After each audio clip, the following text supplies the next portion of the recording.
ধৃতরাষ্ট্রকে, তোমার উচিত এই মোহ অন্ধে পড়ে না থাকা। আমাদের জীবনেও যে মোহ মায়া, এই বন্ধন মুক্ত করার জন্য বিদুরজির মতো মহৎ সাধু প্রয়োজন। সাধু সন্ত ব্যতীত, তাদের পারমার্থিক আত্মচেতনা ব্যতীত আমরা মোহ দূর করতে পারি না, আমাদের মায়াও দূর হয় না। যেমন সূর্য উদয় না হলে অন্ধকার দূরীভূত হয় না, তেমনি আমাদের জীবনে যতদিন ভগবানের প্রিয় কোন শুদ্ধ ভক্ত মহতের সঙ্গ না হচ্ছে, তার উপদেশামৃত, তার সঙ্গামৃত প্রাপ্ত না হচ্ছে, ততদিন আমাদের মোহ মায়া ক্ষয় হবে না। বিদুরজি ধৃতরাষ্ট্রকে বুঝিয়েছিলেন যে আপনি এই মুহূর্ত এই সংসার মোহ অন্ধকূপ ত্যাগ করুন, এই ইগো দিও না। আপনি এই মোহ অন্ধ সংসার ত্যাগ করুন। আমি অন্ধ, কে পথ দেখাবে? আমার সাথী কে হবে? বিদুরজি বলেছিলেন, আমি তোমাদের সাথী হব। আমরাও তেমনি মোহ অন্ধ জীব, আমাদের মুক্তির পথ, কল্যাণের পথ দেখাবেন সাধুজন, মহতজন। এই মহৎ বা সাধু কৃপা, মহৎ কৃপা যতদিন না হচ্ছে, ততদিন সংসারের মোহ থেকে, মায়া হতে আমরাও বেরোতে পারবো না, মুক্ত হতে পারবো না। দেখুন, আমরা মুক্তির দুয়ার মাঝে মাঝে পেয়ে যাই, সাধু সঙ্গ পাই না এমন নয়। একটি পাখিকে বহুদিন ধরে, বহু বছর ধরে যদি পিঞ্জিরায় আবদ্ধ করে রাখেন, তো বহুদিন আবদ্ধ খাঁচায় বদ্ধ পাখিটিকে আপনি মুক্তি দেওয়ার জন্য সেই পিঞ্জর বা খাঁচার দুয়ার খুলে দিলেন। দুয়ার খোলা পেয়ে উন্মুক্ত আকাশে পাখিটা ওড়ে না, প্রায়শ ওড়ে না। কেন জানেন? ওই খাঁচায় বদ্ধ থাকতে থাকতে নীল নীলিমায় ডানা মেলে ওড়ার আনন্দটাই ও ভুলে গেছে। বদ্ধতাই যে পাখির আনন্দ না, মুক্ত বিহঙ্গ দুই ডানা মেলে যে নীল আকাশে বনাঞ্চলে উড়ে বেড়ানোই যে ওর আনন্দ, এটাও ভুলে গেছে, স্মৃতি থেকে বাদ পড়ে গেছে। তেমনি সংসার রূপ কারাগারে বহু জন্ম ব্যাপী থাকতে থাকতে আমরাও মুক্তির কথা, বেরোনোর কথা ভুলে গেছি। আমাদেরও কোথায় যেন এখানে একটা আবদ্ধ দশা এসে গেছে। না, এই ভালো আছি, এই ভালো আছি, কিন্তু সংসার ভালো থাকার কথা না। যে সংসারে ভগবত ভজন নাই, যে সংসারে প্রেম ভক্তি নাই, যে সংসারে সদাচার নাই, যে সংসারে কোনো মহৎ লক্ষ্য বা উদ্দেশ্য নাই, সেটি মায়ার সংসার, ভগবানের সংসার, কৃষ্ণের সংসার, ভক্তির সংসার নয়। আর এই সংসারে আবদ্ধ হয়ে আমরাও আমাদের মনুষ্য জন্ম যে মুক্তির জন্ম, এটা ভুলে গেছি। পাখিটি আরেকটি কারণে দুয়ার উন্মুক্ত পেয়েও যেতে চাইছে না। একটু পরে তার জন্য চানা আসবে, ছোলার দানা, একটু দুগ্ধ, ওই লোভেই সে পড়ে রয়েছে। তেমন এই সংসারের মোহমায়া ক্ষুদ্র স্বার্থেই আমরা আবদ্ধ হয়ে আছি। এমন সাধু সঙ্গ, এমন মহৎ কৃপা, এমন হরিনাম তত্ত্ব পেয়েও এই মনুষ্য জন্ম থেকে আমরা মুক্তির চেষ্টা করি না। একেই বলে মায়া, মায়ার প্রভাব, বৈভব। তো বিদুরজি সেদিন গান্ধারী এবং ধৃতরাষ্ট্রকে রাতের অন্ধকারে বলেছিলেন, এই মুহূর্তে ত্যাগ করো। নিয়ে গিয়েছিলেন কোথায়? হরিদাসের পাশে ব্রহ্মকুণ্ডে গিয়ে সেখানে তপস্যারত ধৃতরাষ্ট্র এবং গান্ধারী, তারা নিজেকে সাধনার দ্বারা, তপস্যার দ্বারা হোমাগ্নিতে আত্মবিসর্জন দিয়েছিলেন। আমার বলবার অভিপ্রায় হলো এই, বিদুরজির মতো কোন মহতের কৃপা যেদিন আপনার আমার সৌভাগ্যে আর প্রাপ্ত হবে, সেদিন আমরাও এই সংসার বন্ধন হতে মুক্ত হব। আমাদের দুর্দশাটা কেমন জানেন? আমাদের দুর্দশা হলো, এক ব্যক্তি জঙ্গলে পথ হারিয়ে বাঘের তাড়া খেয়েছে। দুর্গম সাপাত সংকুল সেই জঙ্গলের গভীরে ব্যাঘ্রের হুঙ্কার শুনে দৌড়াচ্ছে। দৌড়াতে দৌড়াতে বনে দেখবেন, বনাঞ্চলে কোথায় খাদ আছে, কোথায় গভীর খাদ, এগুলি বোঝা যায় না। তো দৌড়াতে দৌড়াতে এমন একটা খাদে পড়েছে, সেই খাদের মাঝখানে রাস্তার দুই পাশের বৃক্ষ দ্বারা লতাপাতা একটা চাল সৃষ্টি হয়েছে। উনি পড়বে না সেই চালে, আচ্ছা ছুটতে ছুটতে পড়লে কোনো গর্ত বা খাদে মাথাটা নিচের দিকে চলে গেছে, জালে আটকে মাথাটা নিচের দিকে, পাটা উপরের দিকে। ওর যখন চেতনা আসলো যে আমি পড়ে গেছি কোনো গর্তে এবং পাটা ঊর্ধ্ব দিকে, মাথাটা নিম্ন দিকে, একটু সচেতন হয়ে তাকিয়ে দেখছে গর্তের নিচে বড় একটা অজগর সাপ গ্রাসের জন্য প্রস্তুত। কিছু পরে লক্ষ্য করছে আমি যদি উপরে উঠি তো এতক্ষণ বাঘটা তাড়াতে ওইখানেই বাঘটা অপেক্ষা করছে আমাকে শিকার করবার জন্য। এই অবস্থার মধ্যে পতিত হয়ে সে কি করছে জানেন? দেখছে যে লতাটা এই খাদের দুই পাশে দুটো বৃক্ষের দ্বারা লতাটা অবলম্বন করে আছে, সেই বৃক্ষ দুটি আর কতক্ষণ থাকবে জানা নেই, কারণ একটা কালো ইঁদুর আর একটা সাদা ইঁদুর দুই বৃক্ষের শিকড় গুলো কেটে দিচ্ছে। কটা শিকড় বৃক্ষের বাকি আছে জানা নেই, শিকড় গুলো কাটা হলেই তো গাছ সহ লতা সহ অজগরের মুখে পড়তে হবে। ও যখন পড়েছে, ওই বৃক্ষ মধুমক্ষিকার একটি চাক ছিল, ও পড়াতে সেই মধুমক্ষিকার চাকে একটু কিছুটা ঘা লাগায়, ওর থেকে বিন্দু বিন্দু মধু খরিত হচ্ছে। এই যা দশা, সেই মধুটা ওর গায়ে পড়ছে বিন্দু বিন্দু, আর তখন তা চেটে খাচ্ছে। ব্যাসদেব বললেন এই অবস্থায় কারো মধু খাওয়ার স্বাদ হয়? নিচে যার মৃত্যুময় সর্প, উপরে যার ব্যাঘ্র, যে লতাতে সে অবলম্বন করে ঝুলে আছে, সেই অবলম্বিত লতার যে বৃক্ষ অবলম্বন করেছে, বৃক্ষের শিকড় কেটে দিচ্ছে কালো ইঁদুর সাদা ইঁদুর। মৃত্যু যার উপরে নিচে সর্বাবস্থায়, তখনও তার মধু খাওয়ার লোক গেল না। এই দৃশ্য ব্যাসদেব লিখেছেন আমার মতো মাদিস মায়াবদ্ধ সংসারের মোহগ্রস্ত জীবের জন্য। আমরা এই দৌড়াচ্ছি, এই সংসারে কামনা বাসনা ভোগ পুরাণে বৃত্তি প্রবৃত্তিতে দৌড়াতে দৌড়াতে মায়ের গর্ভে গিয়ে পড়লাম। পুনরায় মায়ের গর্ভে প্রবেশ করাই হলো সকল দুঃখ, সকল কর্মফলের কারণ। পুনর্জন্ম দুঃখালয়াম, পুনর্জন্মটা দুঃখেরই কারণ, কারণ না জন্মালে প্রারব্ধ ভোগ করতে হতো না। তো মাতৃগর্ভে গেলে, যখন মাতৃগর্ভ থেকে দেখলাম যে জগতে মৃত্যুর কাল সর্প অপেক্ষা করছে, আর এই বাঘটাই হলো সময়। সময় আমাদের গ্রাস করছে, কিন্তু জীবনের প্রতিটি ক্ষণ, প্রতিটি পল, প্রতিটি মুহূর্ত কাল আমাদের গ্রাস করছে। কালের হাত থেকে আমাদের কারো রেহাই নেই। বাঘরূপ সময় বা কাল আমাদের গ্রাস করছে। মৃত্যু সর্বদা অপেক্ষা করছে আমাকে গ্রাস করবার জন্য, কবলিত করবার জন্য। আর এই যে দুটি বৃক্ষ যাকে অবলম্বন করে এই জালটা রচনা হয়েছে, লতার জাল, এই বৃক্ষ দুটি আমাদের আয়ু বৃক্ষ। এই বৃক্ষর নিচে কালো ইঁদুরটি হলো দিন, সাদা ইঁদুরটি হলো রাত্রি, রাত্রির রং কালো। এই দুটো ইঁদুর প্রতিটি দিন দিন রাত্রি আমাদের আয়ু শিকড় কেটে দিচ্ছে। জানি না কখন আমি মৃত্যু কবলিত হব। এই পতিত অবস্থায় দুর্দশাগ্রস্ত জীবেরও তবু কামনা বাসনা মধু খাওয়ার লোভ যায় না।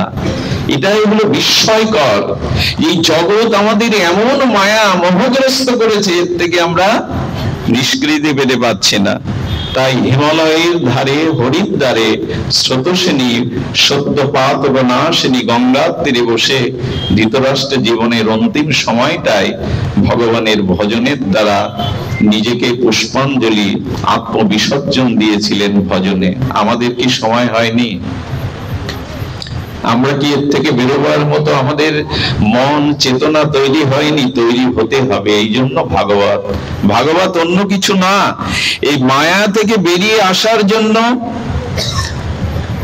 আমাদের এই মহৎ সঙ্গ, এই মহৎ হরিকথা প্রসঙ্গ একটি, এই মোহ মায়া আবৃত থেকে আমাদেরকে মুক্ত করার। সুধীমণ্ডলী, সংসারে অতিরিক্ত কারো প্রতি মমতা আসক্তি রাখবেন না, কথাটা নোট করে নিন হৃদয়ে। সংসারে অতিরিক্ত কারো প্রতি মমতা বা আসক্তি রাখবেন না, এখানেই ফেসে যাবেন। ওই যে জালটা আপনাকে বারবার এখানে আনাবে। মমতা কর্তব্য রাখুন, সংসারে সকলের প্রতি কর্তব্য রাখুন, কিন্তু অতিরিক্ত আসক্তি, অতিরিক্ত মমতা আমাদের বন্ধনের কারণ হয়ে দাঁড়ায়। যদি বলেন সংসার তো মায়া মমতা দিয়ে, স্নেহ দিয়ে গড়া, তো অতিরিক্ত মমতা রাখবো না কারোর প্রতি, বলে একজনের প্রতি রাখুন, সেটা ভগবানের প্রতি রাখুন, ইষ্টের প্রতি রাখুন। যদি অতিরিক্ত মমতা রাখতে হয় তো শ্রী ভগবানের প্রতি রাখুন, নিজ ইষ্টের প্রতি রাখুন, সদ্গুরুদেবের প্রতি রাখুন। ওইখানে মমতাটা, ওইখানে আমাদের যে আসক্তিটা, সেটা উত্তরণ ঘটাবে, পতন ঘটাবে না। কিন্তু মায়াময় সংসারে, এই অনিত্য সংসারে যার প্রতি মমতা অধিক, তাকেও আপনি ক্ষতি করছেন, আর আপনার নিজের ক্ষতিও আপনি করছেন। এই জন্য সংসারে ভগবান বারবার বলেছেন, ভালোবাসাটা আমায় দাও। একটা কথা বলি, কেন মমতা, কেন অতিরিক্ত ভালোবাসা কাউকে দেবেন না? তিনটি দোষ আছে এর মধ্যে, খুব ধ্যান দিয়ে শোনো। জাগতিক কারো প্রতি অতিরিক্ত ভালোবাসা, অতিরিক্ত মমতা, অতিরিক্ত স্নেহ, এই তিনটে ধ্বংসকারী দোষ আছে। এক হলো জগতের সম্বন্ধে, জগতের ভালোবাসায়, জগতের প্রীতি বলে আমরা যা জেনেছি, সেই প্রীতিতে, ভালোবাসায়, অনুরাগে, স্নেহ, মমতার মধ্যে তিনটি দোষ আছে। এক হচ্ছে লৌকিক তত্ত্ব, পরিণাম তত্ত্ব, আর একটি হলো ধ্বংস তত্ত্ব। দেখুন, এটা লৌকিক জগৎ। এই লৌকিক জগতে প্রীতি, এখানে স্থায়িত্ব হয় না। লৌকিক বলে একটা জিনিস আছে, এটা অলৌকিক জগৎ নয়। কি করে বোঝাই বলুন তো? যেখানে ভগবানের নিত্য স্বরূপ ধাম, সেখানে জরা নেই, ব্যাধি নেই, মৃত্যু নেই, কর্মফল নেই, মধুবাত্তারিতায়তে, সেখানে মধু বাতাস, মধু আনন্দ, সেখানে জরা নেই, মৃত্যু নেই, ব্যাধি নেই, আছে শুধু মধু আনন্দ, সেখানে আছে পরমানন্দ। কিন্তু আমাদের এই জগৎটা লৌকিক জগৎ, দিব্য জগৎ নয়, অলৌকিক জগৎ নয়। এইখানে সকলের মধ্যে একটা স্বার্থ কাজ করে। স্বার্থটা কি জানেন? তোমার কাছ থেকে আমি সুখ চাই, তুমি যদি সুখ না দাও আমি তোমায় মনে রাখবো না। এটা লৌকিক জগতের একটা স্বার্থ। সুখ না পেলে তোমাকে আমার আর প্রয়োজন না, একেবারে লৌকিক তত্ত্ব। এখানে নিঃস্বার্থ ভালোবাসা নাই। এখানে যেটুকু টিকে আছে স্নেহ মমতা, তা কোথাও না কোথাও নিজ সুখের বাসনার কারণে টিকে আছে। যেদিন নিজ সুখ আর পাবেন না, সেদিন এই জগতের লৌকিক তত্ত্ব হলে এটাই, বাসনা পূরণ না হলে, তার থেকে নিজের শশক বাসনা না পেলে আর তাকে মনে রাখবেন না। আচ্ছা, যে জঙ্গলে আগুন লেগে তৃণঘাস পুড়ে যায়, বেঁচে যাওয়া হরিণ সেই জঙ্গলে থাকে? তো কথা বলবেন, থাকে কি না? থাকে না। আচ্ছা, পুরোহিত ডেকে এনে পূজার পরে দক্ষিণা বস্ত্র দিয়ে দিলে পুরোহিত আর বেশিক্ষণ থাকে? থাকে না। আচ্ছা, প্রাইমারি স্কুলের পঞ্চম শ্রেণী পর্যন্ত পাঠ শেষে যখন হাই স্কুলে যান, তখন আর প্রতিদিন এই স্কুলে আসার প্রয়োজন বোধ করেন? করেন না। যে ফুলটা ঝরে বিকাল বেলায় ধুলাই ঝরে পড়ে গেছে, সেই ফুল কেউ দেবতার চরণে আর নিয়ে যায়? নিয়ে যায় না। ঠিক তদুপরি এই লৌকিক জগতের একটা বিধান হলো, এখানে আপনি যদি সুখ না দিতে পারেন তাকে, তবে সেও আপনাকে আর মনে রাখবে না, বিদায় দিতে চেষ্টা করবে। এটা হলো এই লৌকিক জগতের একটি অভিশাপ। স্বসুখ না পেলে আপনাকে আমার প্রয়োজন নাই। তো এটা এই জগতের একটা রীতি। ভুল করে মনে করি তুমি আমার, আমি ছাড়া তোমার জীবনে কেউ নেই। এগুলো সংলাপ মাত্র, এগুলো নাটক মাত্র। প্রকৃত বাস্তবতা হলো, এই জগতে নিজ সুখ যদি কোনো বস্তুতে না থাকে, সেই বস্তু মানুষ আর রাখতে, এটা লৌকিক তত্ত্ব একটি অভিশাপ। দ্বিতীয় পরিণাম তত্ত্ব। আচ্ছা, যুবক যুবতী, নায়ক নায়িকার মধ্যে যে মমতা থাকে, আসক্তি থাকে, এই রূপ যৌবন কি বেশি দিন টিকে থাকে? বৃদ্ধ জড় রোগগ্রস্ত হয়ে গেলে তখন আর আসক্তি থাকে? তো কারণ এই জগতের যে কোনো প্রীতি, ভালোবাসা পরিণাম প্রাপ্ত হয়, এটা স্থায়ী থাকে না। সুন্দরী প্রেয়সী রমণীকে ঘরে আনলাম, প্রথম দিনে মনে হয়েছিল আমার জীবন সফল, 2-4 বছর যেতে পারে না, তিক্ততা তৈরি হয়, একে অপরকে তখন আর সহ্য করতে পারে না। এই জগতের যে মমতা ভালোবাসার মধ্যে পরিণাম তত্ত্ব আছে, পরিণামে এটা আর মধু থাকে না। এই পরিণাম ধর্মী, কারণ যৌবনটাই থাকে না, আর আমাদের রূপ ও লাবণ্য মাধুর্য ধীরে ধীরে ম্লান হয়ে যায়, জরাব্যাধি এসে আক্রান্ত করে। আরেকটি হলো ধ্বংসপ্রাপ্ত, অর্থাৎ যাকে ভালোবাসি, যাকে সর্বস্ব দিয়ে আপন করে নিয়েছি, হয়তো সে আমায় ছেড়ে যাবে, নাহলে তাকে ছেড়ে মৃত্যু একদিন আমাকে আলাদা করে দেবে। বলুন, এই লৌকিক জগতে কোনো ভালোবাসার মধ্যে, মমতার মধ্যে এই 3টি অভিশাপ আছে, এটাই অস্বীকার করার কোনো উপায় নেই। এই জন্য ভালোবাসা মমতা যদি স্থায়ী করতে চাও, তবে এই ক্ষণভঙ্গুর অভিশপ্ত, জরাব্যাধির অভিশপ্ত এই লৌকিক জগতে এটি হয় না। ভালোবাসাটা, মমতাটা সেই ভগবানকে দাও। ভগবানকে কেন দাও?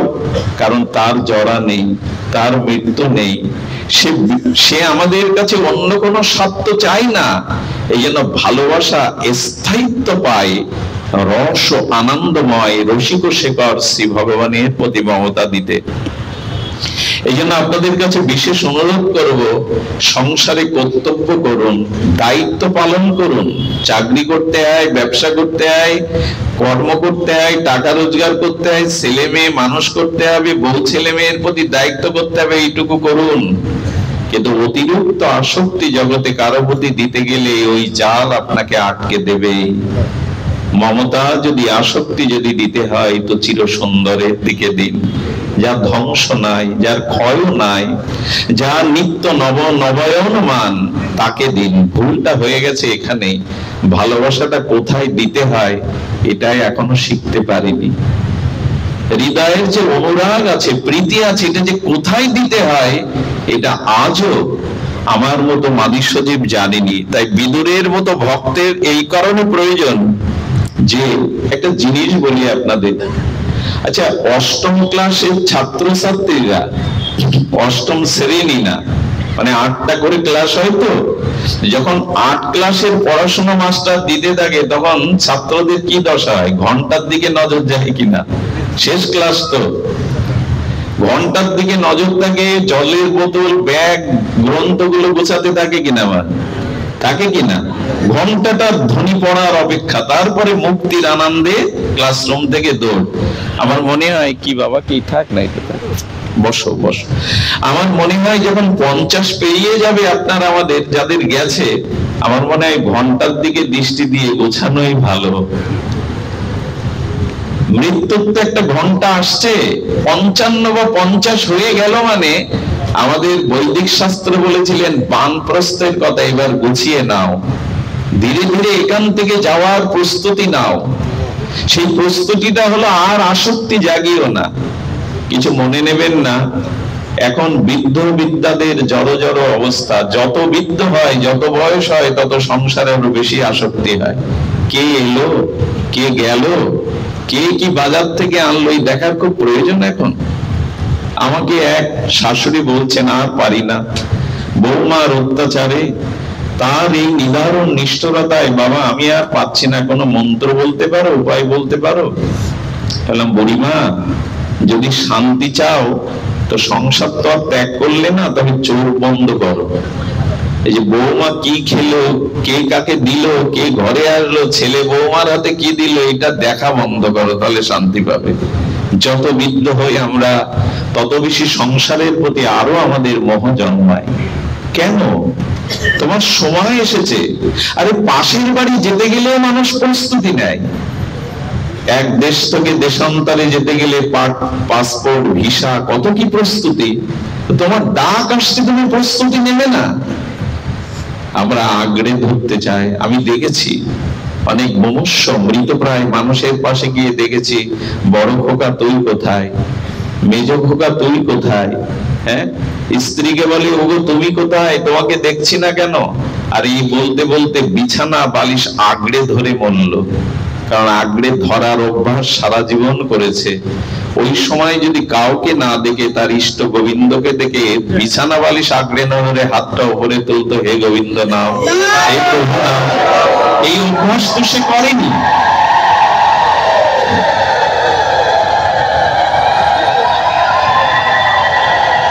এই অভ্যাস সে আজও করেনি। দেখুন, মৃত্যুর সময় মানুষ এরকম চিন্তা করে, আমি চলে গেলে আমার স্ত্রীর কি হবে, কন্যার কি হবে, পুত্রের কি হবে, সংসারের কি হবে, ভাবে কিনা? আচ্ছা, একবারও সে ভাবে না আমার কি হবে মরার পরে। বোঝা যায় কথা? এদের কি হবে, এদের দায়িত্ব আমার উপরে।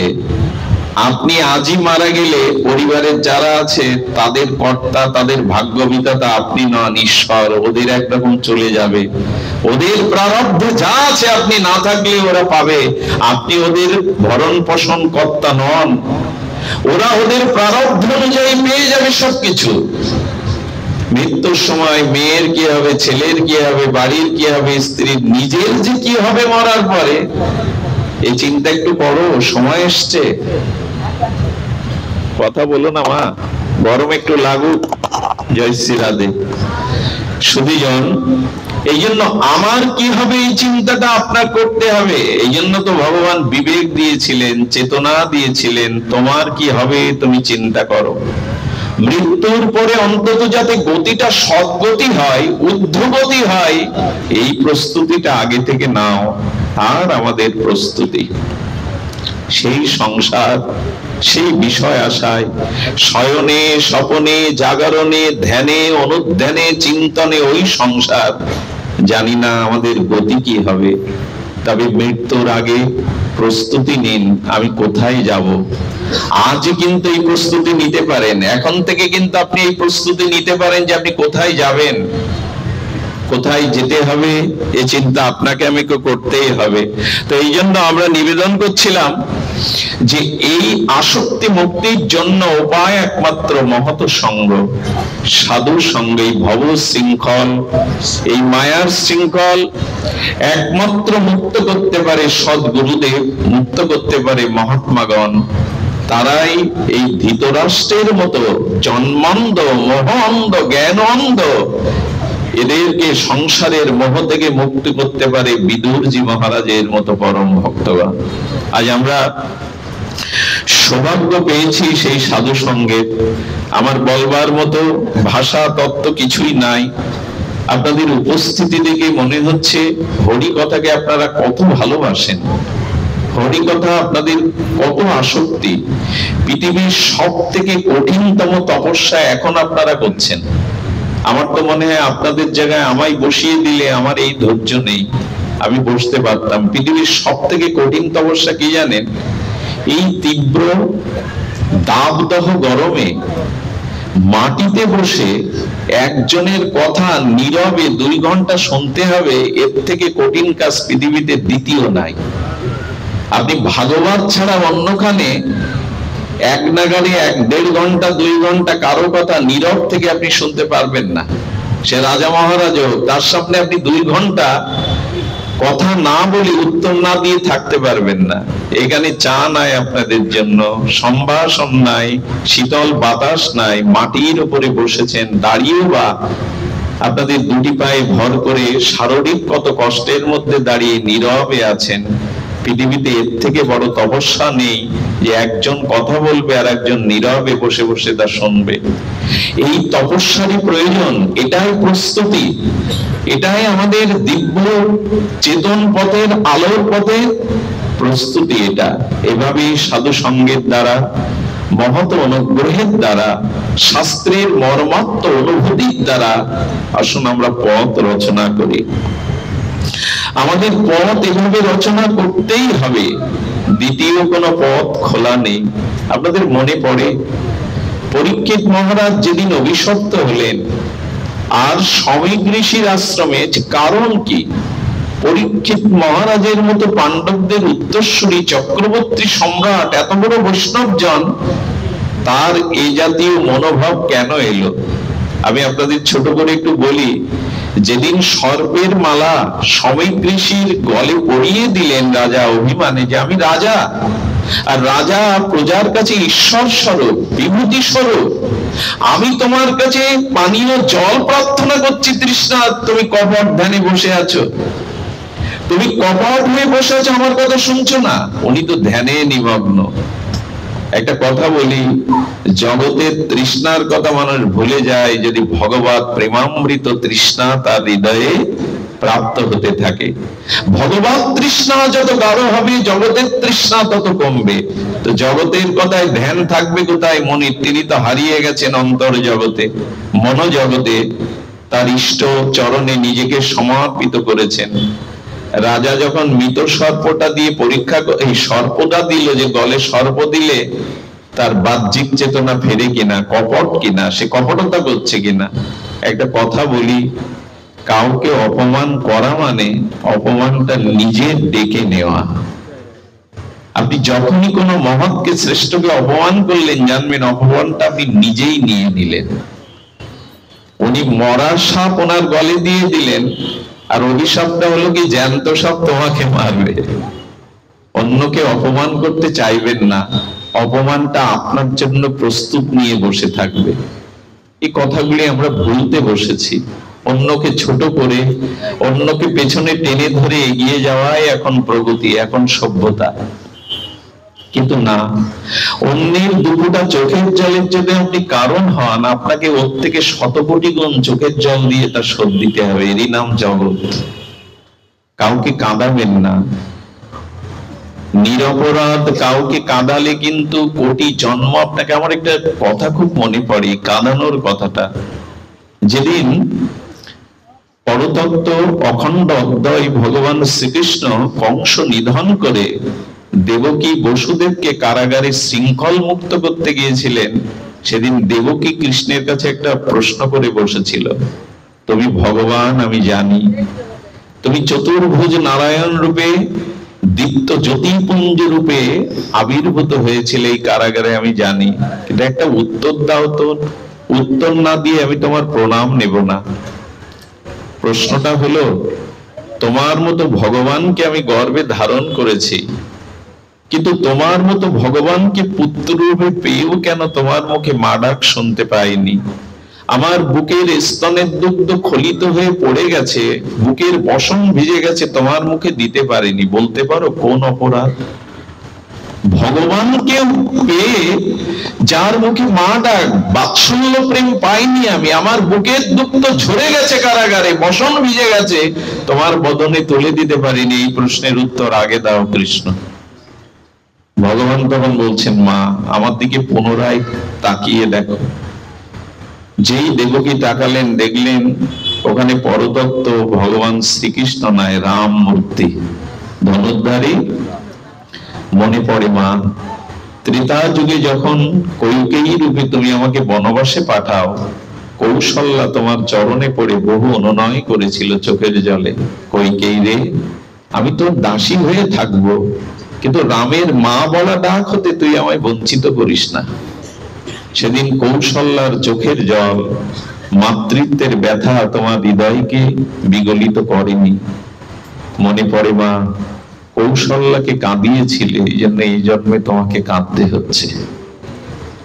অন্যের চোখের জলের কারণ হবেন না, এটা বহুগুণ ফিরে আসবে। এই জন্য উনি মৃত সাপ তুলে দিলেন শ্রমিক ঋষির গলে, অভিশাপ এলো ওনাকে জ্যান্ত সাপ এসে, তক্ষক এসে অপমানটা তুলে রাখা হয়। আর সব থেকে বড় কথা, কোন মহৎকে, শ্রেষ্ঠকে কখনো অবজ্ঞা করবেন না। এখন এই কথা বলার আর স্থান কোথায়? সবখানেই এটা ঘটছে। পরিবারে বৃদ্ধ পিতামাতাকে কে মান্যতা দেয়? সমাজের শিক্ষককে, শ্রেষ্ঠজনকে, মহৎজনকে আজকে কারা মানতে চায়? যাদের ত্যাগ আছে, তিতিক্ষা আছে, যাতে এই সমাজ চেতনা, যাদের পরিশ্রম আছে, আমরা সেই মহৎকে এখন মানতে চাই না। আর এটাই হয়েছে অভিশাপের, ধ্বংসের মূল কারণ। কোন মহৎকে জগতে আর কিছু করুন, অনেক পাপ না, পাপ স্খলন হয়ে যায় হরিনামের দ্বারা, ভগবত ভজনের দ্বারা পাপ দূর হতে খুব বিলম্ব হয় না। কিন্তু মহৎকে যদি অবজ্ঞা করেন, এটার ভার কিন্তু আপনি বইতে পারবেন না। আপনার আয়ু নষ্ট হবে, শ্রী নষ্ট হবে, ইহকাল পরকালের মঙ্গল নষ্ট হবে, ধর্ম নষ্ট হবে, যদি কোনো মহৎকে আপনি অবজ্ঞা করেন। আমার আশ্চর্য হতে হয়, বাবা মা 10-20টা টাকা চাইলে অনেক সন্তান দিতে চায় না, অথচ সাধু দেখলে মন্দিরে গেলে 100 টাকা প্রণামী দেয়। এর মানে আমি বুঝলাম না। পিতা মাতার জন্মদাতা, তাদের হাতে কিছু দাও। কিন্তু আমরা মন্দিরকে ভালোবেসে, ভগবানকে ভালোবেসে ওখানে টাকা দিয়ে আসি। তার কারণ হয়তো কোনো ইচ্ছা পূরণের ইচ্ছা আছে। ভগবানকে কি 100 টাকা দিয়ে সন্তুষ্ট করা যায়? কিন্তু পিতার হাতে 100টা টাকা দিলে না, সে তার প্রয়োজনীয় কিছু প্রয়োজনের জন্য তৃপ্তি পেত, আত্মতৃপ্তি পেত। মহৎকে অবজ্ঞা করবেন না, একটা অনুরোধ করে যায় আজকের এই ভাগবতে। কোন শ্রেষ্ঠ জনকে অবজ্ঞা করবেন না। পরীক্ষিত মহারাজের মতো চক্রবর্তী সম্রাট, পাণ্ডবদের উত্তরসূরি, গর্বে যাকে ভগবান ব্রহ্মাস্ত্র থেকে রক্ষা করলেন, তিনি সাধারণ না। কিন্তু এই মহৎ অবজ্ঞা করল মানে অভিশাপটা নিতে হলো। ভাগবত কোন সাধারণ গ্রন্থ না, ভাগবত দার্শনিক আচার্য গ্রন্থ। ভাগবতটা কেমন জানেন? ভাগবতটা আমি গতদিন বলেছিলাম, সার, সর্ব বেদান্ত সার, অমল পুরাণ ভাগবত। 2 মণ দুগ্ধ দিয়ে মন্দিরে প্রদীপ জ্বালাতে পারবেন না, কিন্তু 5 কেজি দুগ্ধ থেকে ঘৃত তৈরি করে প্রদীপ জ্বালাতে পারবেন। ভাগবত হলো সার, ভাগবত হলেন সারাৎ সার। এই জন্য ভাগবত কোনো গল্প নয়, কাহিনী নয়, এগুলো জীবনের চরমতম দার্শনিক তত্ত্ব। পরীক্ষিত মহারাজ এই অপমানের তার জীবনে ফিরে এলো এই অভিশাপ। এই অভিশাপ ফিরে আসলো। আচ্ছা, পরীক্ষিত মহারাজের এ জাতীয় মৃগয়া করবার, শিকার করবার দুর্বুদ্ধি কোথা থেকে এলো? আমি আপনাদের একটু অনুরোধ করব। আপনারা জানেন, পরীক্ষিত মহারাজ ভগবান অপ্রকট হওয়ার পরে কলির প্রবেশ শুনেছিলেন, যে কলি প্রবেশ করেছে। এই কলি প্রবেশের দুঃসংবাদটি শুনে মহারাজ পরীক্ষিত বেরিয়েছিলেন যে আমার রাজ্যে আমি কলিকে স্থান দেব না, এই অখণ্ড ভূমিতে আমি কলিকে স্থান দেব না। পরীক্ষিত মহারাজ বেরিয়েছিলেন, কিন্তু কি বলবো, পথে বেরিয়ে কিছু দূর এসে দেখলেন যে একজন গাভী মাকে পদাঘাত করছে, গাভী মাকে পা দিয়ে পদাঘাত করছে। এই দৃশ্য ভালো লাগার কথা নয়। দ্বিতীয় দেখছেন বৃষভ, বৃষভ মানে ষাঁড়, সেই বৃষভের 3টে পা নেই, জরাজীর্ণ, তাকেও বেত্রাঘাত করছে। আর ইনি সেই বিভৎস কাল কবলিত কলি। এই কলিকে হত্যার জন্য এই দৃশ্য দেখে যখন পরীক্ষিত মহারাজ অস্ত্র বের করলেন, কলি এসে বললেন, মহারাজ চরণে হাত দিয়ে প্রণাম করে বলছেন, কালকে মারা যায় না, কালকে হত্যা করা যায় না, কালকে কখনো বিনাশ করা যায় না। এই যে চরণে হাত দিলেন, এই স্পর্শ দোষ বলে একটা দোষ আছে। আচ্ছা, আপনারা জানেন ছোঁয়াচে রোগ যার আছে, তার স্পর্শ হলে রোগটা আপনার ভিতরে সংক্রামিত হবে কিনা? তো তেমন কিছু মনে নেবেন না, যাদের অন্তরে অনেক দুর্বাসনা কামনা আছে, আর যাদের চিত্তে কামনা বাসনার প্রতিময় দুর্গন্ধ আছে, এদের ছোঁয়া যত না নিতে পারেন ভালো। এই জন্য অনেক সাধুজন সকলে প্রণাম নিতে চান না, তার কারণ ওটা সংক্রামিত হয়। অনেক বাসনা প্রবৃত্তিময়, কামময়, বাসনাময়, কুপ্রবৃত্তিময়, তাদের স্পর্শ দোষে ওটা প্রবেশ করে। এই যে কলি স্পর্শ করলো, পরীক্ষিত মহারাজের ভিতরে ওই চিন্তা প্রবেশ করলো। এবং সত্যি কালকে আটকানো যাবে না। আচ্ছা, বর্ষা বসন্তকে আপনি অস্ত্র দিয়ে আটকাতে পারবেন? কালকে আটকানো যায়? সময়কে অস্ত্র দিয়ে কাটা যায়? যায় না। আপনাদের জ্ঞাত কথা তবু বলছি। যখন বললেন, আপনি রাজা, আমাকে আশ্রয় দিন, আপনারা জানেন যে কলি তিনি আশ্রয় চেয়েছিলেন, এবং চক্রবর্তী সম্রাট হিসাবে, রাজা হিসাবে তিনি 4টে জায়গা তাকে স্থান দিয়েছিলেন, যে 4টে জায়গায় প্রচলন ছিল না তার রাজ্যে। আপনারা সবাই জানেন। আর সারা পৃথিবীর স্খলন পতনের সেই 4টি জায়গা আজ ব্যাপ্তি হয়ে আছে। উনি প্রথমেই বলেছিলেন 4টি জায়গা কোনটা? যেখানে হিংসা আছে, অর্থাৎ যেখানে হত্যা, হিংসা, প্রাণী বধ এগুলি আছে, এই হিংস্র জায়গায় কলির অবস্থান। দ্বিতীয়ত সুরাপানে। আমি জানি না আপনাদের অঞ্চলের কি অবস্থা, তবে আজ পশ্চিম বাংলা ডুবে গেছে। পৃথিবীতে পাপের মধ্যে সব থেকে বড় পাপ ধরা হয়েছে সুরাপানকে, মদ্যপানকে। আমি জানি না আমাদের বৈদিক সনাতন সর্বপ্রাচীন সর্বসভ্যতার আলোকবর্তিকা সুপ্রাচীন এই ধর্ম আজ পূজা পার্বণেও আমরা মদ খেতে শিখেছি। এটা কোথার মানে কি কালচারটা আমরা আনতে গেছি। মা দুর্গা পূজা, শারদীয় দুর্গা পূজায় মাকে আহ্বান করে 4 দিন মাকে পূজা করে যেদিন মাকে বিসর্জন দিতে যাব সেদিন মদ খেয়ে নাচতে হবে। কোথায় আছে এটা? কলি বলেছিলেন সুরার মধ্যে জায়গা দাও। এই মাতৃপূজার নাম করে আজ কি বলবো, আজকে নবমীর প্যান্ডেলে বসে অবৈধ খাদ্য খাচ্ছে। এ দৃশ্য পশ্চিম বাংলায় দেখা যায়, প্যান্ডেলেই বসে। কোথায় আছে এটা শাস্ত্রে? বলা হয়েছে গঙ্গায় পাপী স্নান করলে পাপ দূরায়, কিন্তু গঙ্গা বলেছিলেন যেদিন মদিরা পাত্র আমার বুকে কেউ বিসর্জন দেয় সেদিন আমি নিজেকে অপবিত্র জ্ঞান করি। পৃথিবীর সব থেকে পশুত্বকে জাগিয়ে দেয় সুরা। তাই সন্তানদের কাছে অনুরোধ করব, যুবকদের কাছে, পিতামাতা অভিভাবকদের কাছে, এই ড্রাগ থেকে, নেশা থেকে সন্তানকে বাঁচান। বিশ্ববিদ্যালয়ে পড়িয়েও আজ মানসিক রোগগ্রস্ত হয়ে যাচ্ছে, মেরুদণ্ড সোজা করে দাঁড়াতে পারছে না এই ড্রাগের জন্য। কলি বলেছিলেন হিংসার জায়গায়, প্রাণীবধ করা জায়গায় এবং যেখানে সুরাপান সেখানেই জায়গা দাও। আজকে বিস্তার লাভ করেছে সারা জায়গায়, সারা বিশ্বে বিস্তার লাভ করেছে। এটাকে আইনগত ভাবে কি বলবো আপনাদের, আইনগত ভাবে স্বীকৃতি দেওয়া আছে। আমি একবার বেহালায় যাই, কলকাতায় চৌরাস্তা বেহালায়, গাড়ি নিয়ে গিয়ে দেখি পুরো লাইনে রোড ব্লক করা। তার কারণ কি? মদের দোকানের লাইন। এবং পুজোর সময় কোটি কোটি টাকা, পুজোর মতো উপাসনার জায়গায় ওই সময় মদ সেল হয় বেশি। আমি জানি না ওই হাওয়া আমাদের দেশেও লাগতে শুরু করেছে। সতর্ক থাকুন। এই ড্রাগ এটা পৃথিবীকেই গ্রাস করে নিবে। তৃতীয়টা বলেছিলেন জুয়া। আমি শুনেছি অনলাইন, আমি অনভিজ্ঞ, অনলাইনে জুয়ার দ্বারা অনেকে আত্মহত্যা করতে বাধ্য হচ্ছেন। 18 লাখ টাকা ব্যয় করে আমার গ্রামের পাশে ছেলেকে পুলিশের চাকরি করিয়ে দেয় ঋণগ্রস্ত সুদ নিয়ে। সেই পুলিশ ছেলে অনলাইনে জুয়া খেলতে গিয়ে ভিটে বাড়ি বিক্রি করার শূন্যতা কলঙ্ক না নিতে পেরে বাবা গলায় দড়ি দিয়েই মারা যায়।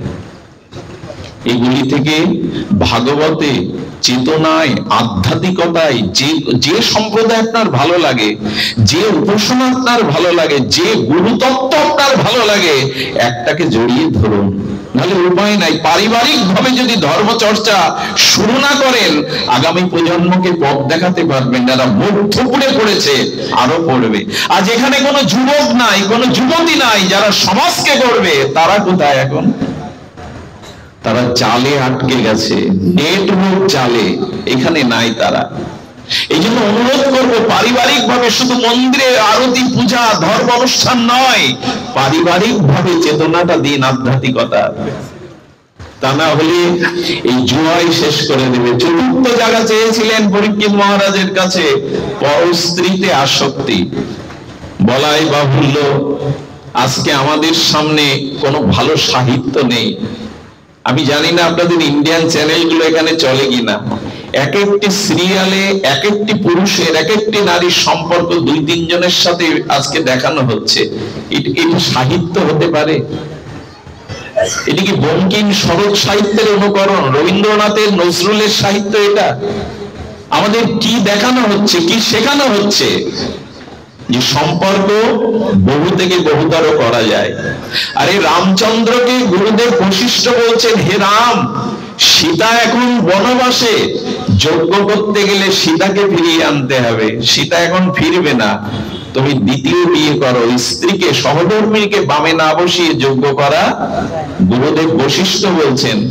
রাম বলছেন, হে গুরুদেব, সীতা ব্যতীত জগতের প্রত্যেকটি নারীকে আমি মাতৃজ্ঞান করি, মাকে তো বিবাহ করা যায় না। এক পত্নী ধরো, সীতাকে ছাড়া যে কোনো নারীকে আমি মাতৃজ্ঞান করি। আরে রাবণ বধের দিনে, যেদিন রাবণ ভূমিতে মৃত শয্যায় শায়িত মন্দাদরী এসেছিলেন, এসেছিলেন স্বামীকে দেখতে, এসেছিলেন রঘুপতি রামচন্দ্রকে এক পলক দেখতে। আসতে গিয়ে আমাদের মন্দাদরীর চরণের ছায়াটা রামের গায়ে পড়ে। যেই মন্দাদরীর ছায়াটা পড়েছে রামের গায়ে, রঘুপতি মর্যাদা পুরুষোত্তম অবদত্ত মস্তকে প্রণাম করে বললেন, মা, আপনার ছায়া আমার অঙ্গে পড়েছে, পারলে ক্ষমা করে দিন। মন্দাদরী বলেছিল, এই না হলে ভগবান, যার স্বামী তার স্ত্রীকে হরণ করেছে, আর সেই হরণ করা দুঃশাসনের আর রাবণের স্ত্রীকে মা বলে ছায়া পড়লেও যে প্রণাম করতে পারে, সে ভগবান নয় তো কি? ইনি মর্যাদা পুরুষোত্তম। রাম বলেছিলেন, আমার পক্ষে অন্য নারীকে স্ত্রী রূপে দেখা সম্ভব নয়। বলেছিলেন, দেখো, তোমার পিতা 3টা বিবাহ করেছে, দশরথ, তুমি অযোধ্যার যুবরাজ, তোমার পক্ষে বহু বিবাহ তখন প্রচলন ছিল। বললেন, পিতার বিচার করার ক্ষমতা আমার নাই, পুত্রের পিতার কর্তব্য বিচার করার ক্ষমতা নাই। যদি আপনি সমাধান চান তো আমি বলে দিতে পারি, একটা স্বর্ণসীতা নির্মাণ করে আপনি যজ্ঞ আরম্ভ করুন, কিন্তু অন্য কোন রমণীকে আমি এই স্থানে বসাতে, এই হলো আমাদের ভগবান, এই হলো আমাদের আদর্শ। আমাদের কর্ণাটকে একজন ব্রিটিশ আমলে একজন পরম পরাক্রমশালী বীর ছিলেন।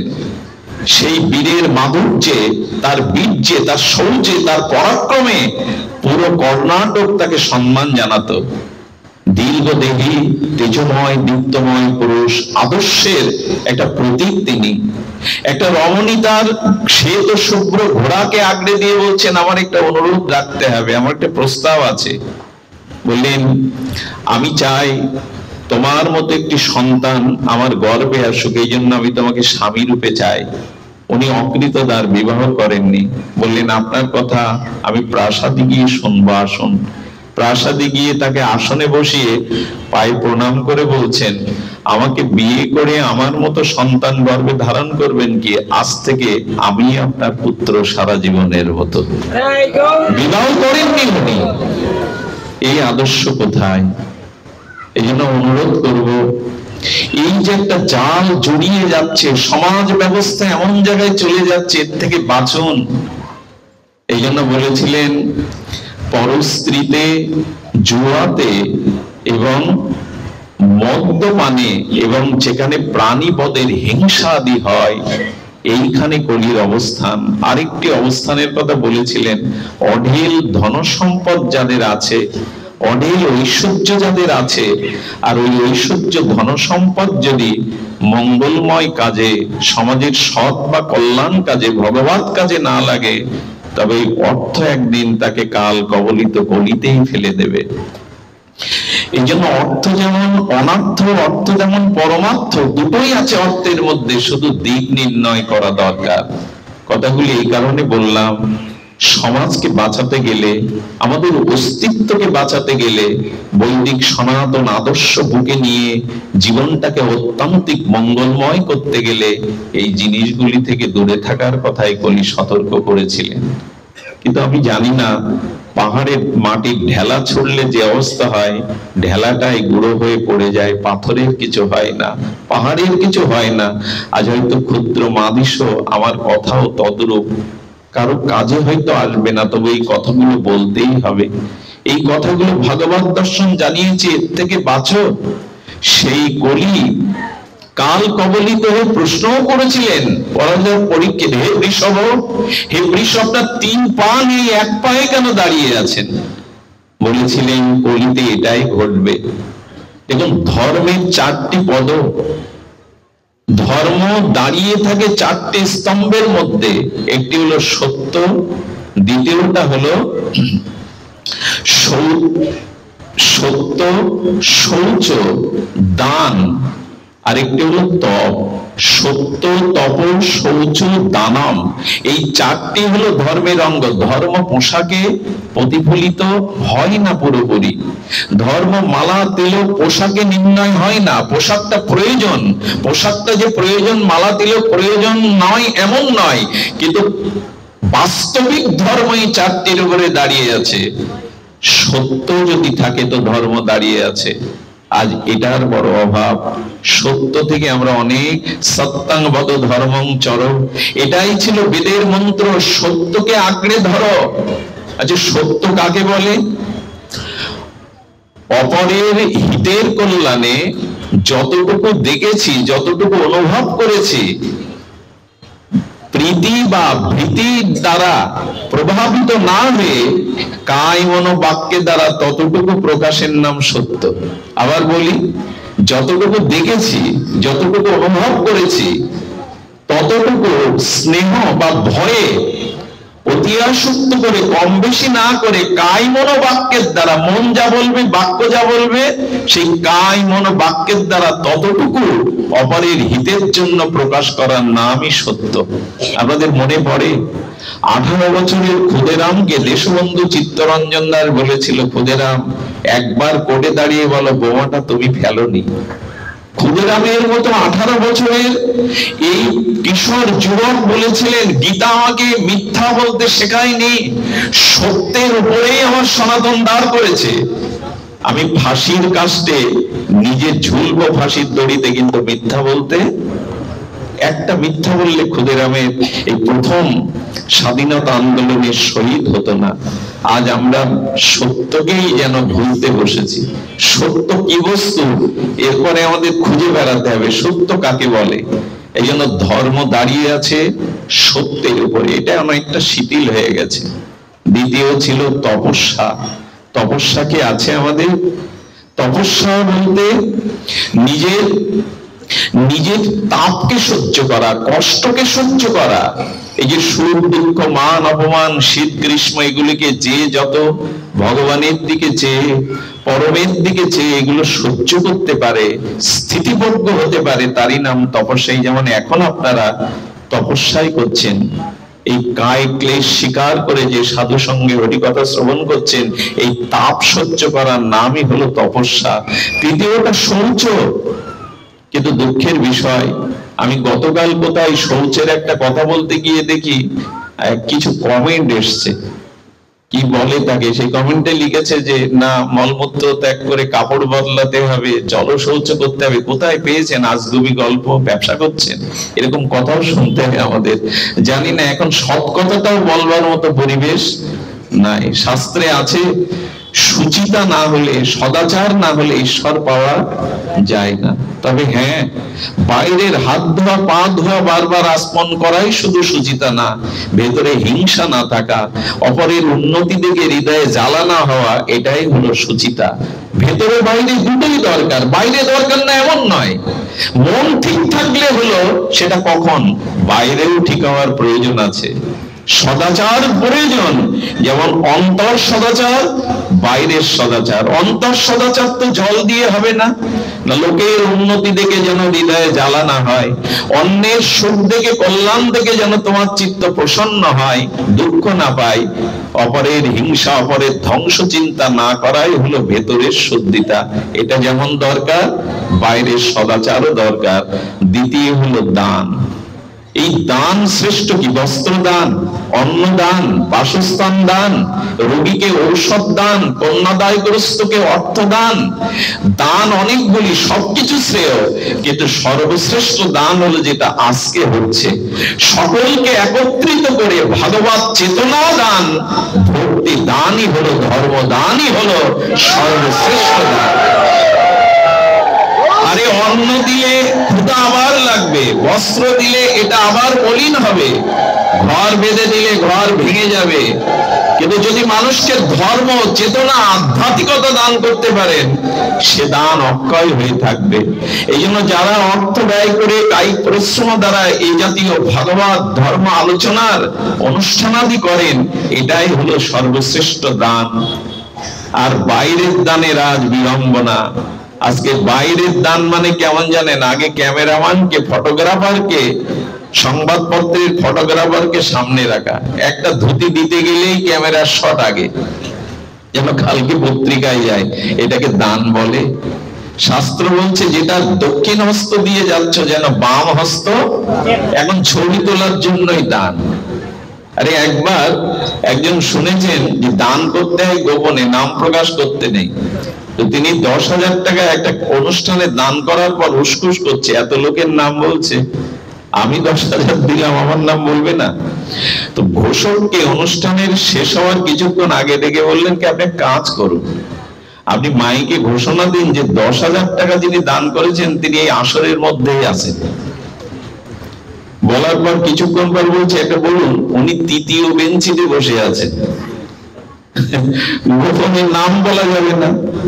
শেষে ওনার মন চাচ্ছেন, উনি বললেন তৃতীয় বেঞ্চির একেবারে দক্ষিণে যিনি, এইভাবে বলেন। তার মানে কি, আজকে আমরা দান করি ঢাকঢোল পিটানোর জন্য। অনেক জায়গায় কম্বল দানের 1 সপ্তাহ আগে মাইকিং হয়, কম্বল দান। আচ্ছা, কম্বল শব্দের অর্থ কি? কম বল যুক্ত কম্বল, মানে যাদের গায়ে বল কম, এদের শীত লাগে বেশি, কম্বলটা শীতের দিনে শৈত্য প্রভাবে তাদের প্রয়োজন। কম্বল লোকগুলো কম্বল আনতে গেল 200, কিন্তু গিয়ে তারা দেখলো বেশি বল যাদের, তারা আগে গিয়ে হাজির, যাদের গায়ে বল বেশি তারা গিয়ে হাজির। আর পরিস্থিতি কি হয় জানেন? ঢাকঢোল পিটানোর কারণে ওই বেশি বলের চাপে কম বলের লোকগুলো পায়ে পিষ্ট হয়ে অনেক জায়গায় মারাও যায়। এই হলো কলিযুগে দানের দুরবস্থা, অনেক জায়গায় ঘটে এটা। এই জন্য দয়া করে যেটুকু করবেন ঢাকঢোল পিটাবেন না। দান করলে যত গোপন করতে পারেন ততই মঙ্গল। দানের মধ্যে শ্রেষ্ঠ এইটি।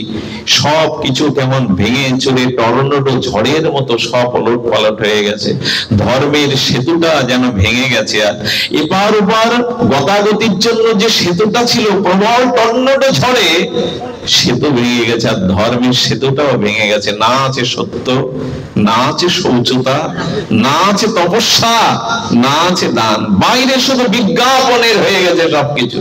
যার পেছনে যত লোক, যার বিজ্ঞাপন যত বেশি, তার মহিমাকেই আমরা বেশি করে দেখি। এরকম নয়। তো এই দুরবস্থা থেকে মহারাজ পরীক্ষিত খুব কষ্ট পেয়েছিলেন। কষ্ট পাওয়ার পরেই তার জীবনে এই ভাব এসে যায়, এটাও অসৎসঙ্গ। জরাসন্ধের মুকুট পড়েছিলেন উনি। এই জন্য আগেই বলেছি, স্পর্শ দোষ, অন্ন দোষ, সঙ্গ দোষ, এই দোষগুলোকে উপেক্ষা করা যাবে না। এই জন্য আমি যেটা বলতে চেয়েছিলাম, এই কাল কবলিত কলির হাত থেকে বাঁচবার এখন উপায়টি বলে আপনাদের আর অত্যাচার যন্ত্রণা দেব না। অনেক কষ্ট পাচ্ছেন আপনারা, এভাবে একটা দাহের মধ্যে বসে অনেক কষ্ট হচ্ছে। তারপরেও আমি আপনাদের বলবো, এর হাত থেকে মুক্তির উপায়, কল্যাণের উপায় আমরা একটু ভক্ত চরিত্র দিয়ে আস্বাদন করব। খুব মনে পড়ছে কেন জানি না, করমিতি বায়ের কথা। আমাদের রাজস্থানের মধ্যে জয়পুরে করমিতি বাই বলে, আর জয়পুরের রাজার কাছে একজন রাজ পণ্ডিত থাকতেন, পরশুরাম পণ্ডিত। এই পরশুরাম পণ্ডিতের একমাত্র কন্যা, নাম রাখা হলো ওই দেশের করমিতি। নামটি স্মরণে রাখবেন। এই করমিতি ছোটবেলা থেকে রাজ পণ্ডিতের ঘরে জন্ম। তো পণ্ডিতের কাছে অনেক সাধু সন্ত মহাজন আসতো, আর এই বাড়িতে সাধু গতাগতি, মহাজনের গতাগতি, একটু ভাগবত আলোচনা দ্বারা ভগবানকে ভালোবেসে ফেলে করমিতি। বালিকা অবস্থাতে তার হৃদয়ে ভগবানের এই নাম রূপ লীলা অসমত্ব মাধুর্য সৌন্দর্য অঙ্কিত হয়ে যায়। আমার মনে হয় এই জন্য একটু প্রয়োজন হলো আমাদের দৃষ্টিভঙ্গিটা বদলানো। আমাদের দৃষ্টিভঙ্গি বদলাচ্ছে না। গৃহে আমরা যা আচরণ করি, সেখানে সকাল সন্ধ্যা ঝাঁস করতাল বাজিয়ে যদি একটু হরিবোল বলতেন, একটু নাম বলতেন, একটু যদি সাধুদের গতাগতি থাকতো, সন্তানদের মধ্যে কিছু না কিছু লক্ষণীয় বস্তু প্রবেশ করত। কিন্তু আজ এই গৃহে গৃহে আজ ধর্মচর্চা, সকাল সন্ধ্যা প্রার্থনা কীর্তন, এগুলো তো উঠেই গেছে। যা কিছু আছে জানি না, সেটা যৎকিঞ্চিৎ মাত্র, তার বিস্তার ঘটেনি। এই জন্য করমিতির চিত্তে ভগবানের নাম রূপ লীলা ধীরে ধীরে ধীরে ধীরে মাধুর্যটা তার হৃদয়ে স্পর্শ করতে লাগলো। সুধীজন, করমিতি ধীরে ধীরে বড় হতে লাগলো। আপনারা জানেন সে সময় ভারতবর্ষের যে শাসন আমল, তাতে 9, 10, 8 বছরের মেয়েদের বিয়ে দেয়া হতো। তার একটা কারণও ছিল, বিয়ে না দিলে তাদের সতীত্বকে রক্ষা করতে পারত না। এই কারণে খুব ছোট কালে বিবাহের একটা প্রচলন সে সময় হয়ে গেছিল। করমিতি রূপ ও লাবণ্য মাধুর্যে যখন বিকশিত হচ্ছে, ওই শিশুকালেই তার মা বাবা প্রস্তাব দিল, করমিতি আমরা তোমার জন্য বিবাহের ব্যবস্থা করবার প্রস্তুতি নিচ্ছি। করমিতি হাত জোর করে তার পিতামাতাকে বলেছিল, মনে মনে আমি একজনকে বরণ করেই নিয়েছি বাবা। মনে মনে বরণ কাকে করেছো তুমি? বলে, মনে মনে আমি আমার গোবিন্দকেই বরণ করে নিয়েছি, আর কারো চিন্তা তুমি করতে পারবো না। পরশুরাম পণ্ডিত মেয়ের এই ছোট মেয়ের মুখে কথাটা শুনে অবাক হলেন, বললেন, না রে মা, এভাবে হয় না। আমরা তোর জন্য সুপুত্র দেখছি, ভালো পরিবার দেখছি, সেখানে গিয়ে ভজন করবি? বললো, বাবা জোর করে কিছু করতে যেও না, আমার নিবেদন হয়েই গেছে। একজনের এভাবে নিবেদন হয়েছিল, কার জানেন তো? মীরাবাইয়ের। মীরাবাইয়ের বান্ধবীর যেদিন বিয়ে হয়, রাজস্থানের বিয়ের বেশ ঢাক ঢোল পিটিয়ে আসে, হাতি ঘোড়ার উপরে উঠে বর আসে। তো যখন ঘোড়ার পিঠে উঠে ওর বান্ধবীর বিয়ে হচ্ছে, মার আঁচল ধরে মীরা এসে বলছে, মা কত আলো, আমার বান্ধবীর বর এসেছে ঘোড়ায় উঠে, আমার বিয়ে হবে না, আমার বর কবে আসবে? এই ছোট মেয়ের জ্বালাতন শুনতে শুনতে মা হাত ধরে তার গিরিধারীর মন্দিরের মধ্যে গিয়ে বলছেন, এই তোর বর। বললেন, মা এই আমার বর? শ্যাম সুন্দর গিরিধারীর দিকে তাকিয়ে বলছে, তবে তুমি সেজে গুজে এসো, আমারও বিয়ে হোক, আমার বান্ধবীর বিয়ে হচ্ছে, কত ভালো লাগছে, তুমি এসো। মীরা এই বলতে বলতে গিরিধারীর চরণে মাথা রেখে ভোরের দিকে স্বপ্নতে দেখছে হাতির পিঠে উঠে ব্রহ্মাদি দেবগণকে সাথে নিয়ে গিরিধারী মুরলীধারী আসছেন মীরাকে বরণ করার জন্য। সেদিন মীরার মালা বদল হলো, সিঁদুর দান হলো। মীরা স্বপ্নেতে বিয়ের পরে উঠে হাতে শাখা সিঁদুর পরে দিলেন, গিরিধারীর বামে দাঁড়ালেন। মা অবাক বিস্ময়ে দেখছেন তার মীরা শাখা সিঁদুর পরে দাঁড়িয়েছে গিরিধারীর। বলে, কি রে? বলে, মা বিয়ে তো ভোরবেলা হয়ে গেছে আমার গিরিধারীর সাথে। এরপরে জানেন মীরার বিয়ে হয় ভোজপতির সাথে। এই ভোজপতির সাথে যখন বিবাহ হয়, একটা অদ্ভুত ঘটনা, মন দিয়ে শুনুন, নিশ্চয়ই হৃদয় স্পর্শ করবে। ফুলসজ্জার রাত্রে, বাসর রাত্রে ভোজপতি মীরার স্বামী যখন মীরাকে স্পর্শ করতে যায়, তখন হাত জোর করে বলেছিল, আমি অন্য কারো স্ত্রী, এ দেহটা অন্য কারো, আমাকে স্পর্শ করবেন না। আমার মনে হয় মীরার থেকে ধন্যবাদ দিতে হয় তার স্বামী ভোজপতির। একথা শুনেই তিনি, আচ্ছা চিন্তা করতে পারেন, একে তো যুবরাজ, তারপরে যুবক, তারপরে অপরূপ সুন্দরী। মীরা ছিলেন অপরূপ সুন্দরী, তার জ্যোতিতে ছড়িয়ে পড়তো চারিদিকে। উনি তো জোর করতেও পারতেন, কিন্তু সাধারণ ছিলেন না। তিনি বলেছিলেন, আমি প্রতিজ্ঞা করছি, আজ থেকে আমি তোমার অঙ্গে স্পর্শ কোনোদিন করব না, তবে একটু অনুমতি চাই। আমি তো যুবরাজ, বাইরে থাকতে গেলে সমালোচনা হবে, তুমি ঘরে থাকো, সিংহ দুয়ার দিয়ে আমি বারান্দায় পড়ে থাকবো, দাবি করবো না তোমায় কোনোদিন। এরকম পাওয়া যায় তো? গিরিধারীকেই আমি প্রতিরূপে করেছি। সারা রাত জেগে মীরা সঙ্গীত শোনাতো, গিরিধারীর সাথে তার অন্তরের অনুভব প্রেম আলাপ করত। আর এই ভক্তের পাশে থাকতে থাকতে, এই ভক্তের লীলা কথা সঙ্গীত শুনতে শুনতে ভোজরাজের মধ্যেও ভক্তি সংক্রামিত হয়েছিল। গিরিরাজ এত গিরিধারী এত সুন্দর, মুরলীধারী এত সুন্দর, ওই যে বাতাস লাগছে মীরার বাতাস, তাতে ভোজপতিরও চিত্ত আক্রান্ত হয়ে গেল। সতী গুণবতী সাধিকা স্ত্রী থাকলে না, সেই পরিবারের স্বামীর মধ্যে কোনো না কোনো সময় ভক্তি সঞ্চারিত হবেই। তো মীরাকে কখনো সে বাধা দেয়নি। একদিন দেখছে হোলির দিনে মীরা হোলি খেলতে খেলতে, মানুষের শ্যামসুন্দরকে হোলি খেলতে খেলতে শ্যামসুন্দর অন্তর্ধান হয়ে গেছে গোপীদের নিয়ে। মীরা বিছানা থেকে উঠে ওই লীলা স্মরণ করতে করতে ব্যাকুল হয়ে জানলার ধারে গিয়ে দেখছে আকাশ মার্গে তার শ্যামসুন্দর আসছে গোপীদের নিয়ে, আর বলছেন, এসো মীরা, হোলি খেলায় যোগদান করো। মীরা মানুষে আকাশ নেত্রে ছবির মতো গিরিধারী দেখতে গিয়ে ঝাঁপ দিতে গেছে, ভোজপতি পেছন থেকে দেখলেন মীরা তো এখান থেকে পড়ে খাদে পড়েই মরে যাবে, পেছন দিক দিয়ে জড়িয়ে ধরেছে। কি করছো তুমি? এখান থেকে পড়লেই তো খাদে মারা যাবে। মীরার চেতনা ফিরে এলো, কিন্তু ভোজপতি অন্তর দগ্ধীভূত লাগলো। আমি প্রতিজ্ঞা করেছিলাম তোমাকে স্পর্শ, কিন্তু তাকে বাঁচানোর জন্য স্পর্শ করেছে। মীরার স্বামী বেশি দিন বাঁচেনি। এই দিন থেকে তার ভিতরে অনুশোচনা এসেছিল, আমি কেন স্পর্শ করলাম, প্রতিজ্ঞা কেন ভাঙলাম। এই অনুশোচনায় ধীরে ধীরে ধীরে ধীরে উনি মৃত্যুবরণ করেন। এরপরে মীরার শ্বশুর বাড়ির পরিবারে তাকে বিষ দিয়ে মারতে যায়, কতবার হত্যা করতে যায়, গিরিধারীকে ফেলে দিয়ে আসে।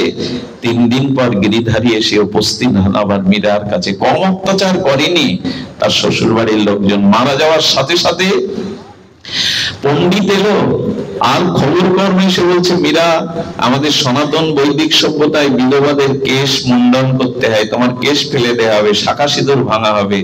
রুদ্র জ্যোতির্ময়ী মূর্তিতে মীরা দাঁড়িয়ে বলল, আমার গিরিধারী লাল আছে, আমি বিধবা নই, আমি চুল ফেলতেও পারবো না, শাখা সিঁদুর ভাঙতেও পারবো না। তার তেজের কাছে পরাভূত হয়ে ফিরে গিয়েছিল রাজ রানী ভিখারিনী হয়ে। ব্রজের পথে পথে মীরা বেরিয়েছিল তার প্রিয় পরমের উদ্দেশ্য। সংসার আর তাকে বাঁধতে পারেনি, এই জগতের কোন আসক্তি তাকে বাঁধতে পারেনি। বৃন্দাবনে পথে পথে আর মীরা ভিখারিনী এইভাবে যখন 3 দিন না খেয়ে মীরা কখনো গাইছে, কখনো হাসছে, কখনো ব্রজের দোলায় গড়াগড়ি যাচ্ছে, মীরার সেই দশা দেখে গিরিধারীর বড় ব্যথা লাগলো। গিরিধারী একটা বালকের রূপ ধরে ঢোল পিটিয়ে যেন ঢেড়ি পিটাচ্ছে, ওগো ব্রজবাসী, মীরা এসেছে ব্রজে। 3 দিন তার কিছু খাওয়া হয়নি। যে মীরাকে একটু প্রসাদ দিয়ে আসবে, রাধা রানী তাকে করুণা করবে। প্রসাদ এনে বৃক্ষের তলায় মীরার জন্য যখন পসরা সাজিয়েছে, মীরা বললেন, কে তোমাদের বললো যে আমি 3 দিন খাইনি? বলে, জানো, এক বালক যেন আমাদের নগরে নগরে ঢেড়ি পিটিয়ে এলো, মীরা এসেছে, মীরা এসেছে, 3 দিন খাইনি। বুঝতে পারলেন আমি যাকে খুঁজতে পেরেছি সে আমার পেছনে আজও আছে, সে আমায় স্মরণ করছে। এরপরে মীরা বহু ক্রন্দনে ব্যথায় বিরহ ভোগ করতে করতে একদিন আদেশ পেলেন, মীরা, তুমি আমাকে মনে প্রাণে চেয়েছো, আমি তোমাকে স্ত্রী রূপেই সম্মান দেব, তুমি দ্বারকায় এসো। কারণ বৃন্দাবন গোপীদের জায়গা, রাধারানীর জায়গা। দ্বারকায় আমি দ্বারকাধীশ, সেখানে রুক্মিণী সত্যভামার সাথে সাথে তোমার স্থান দেব। দ্বারকার মন্দিরে গিয়ে দ্বারকাধীশের দিকে তাকিয়ে বলছেন, আর কতকাল রাখবে আমায়? নাও না তোমার নিত্য লীলাতে, তোমার নিত্য প্রেমময় সান্নিধ্যে আমাকে নিয়ে নাও। মীরা দুবাহ বাড়িয়ে চোখের জলে এই নিবেদন যখন করলেন, আপনাদের কি বলবো, দ্বারকাধীশ ভগবান মীরাকে দেহের মধ্যে আত্মসাৎ করে নিয়েছিলেন। মীরার কাপড়ের অংশটা গোবিন্দের মুখে পাওয়া গিয়েছিল, কোনো গল্প নয়। এমন করে অনেক সাধক লীন হয়ে গেছে পরম ব্রহ্ম পরম সুন্দরের সাথে, কারণ একাত্মা হয়ে গেছিল মীরা, সবকিছু নিয়ে নিয়েছিল। এই মীরার ধারাটা পেয়েছিল করমিতি। করমিতি মন প্রাণ ভগবানকে দিয়েছে, কিন্তু রাজ পণ্ডিত ভাবলো এটা মেয়ের আবেগ, মেয়ের আবেগ শোনা ঠিক নয়, তাকে পাত্রস্থ করা উচিত। নির্ধারণ হলো তার পাত্র।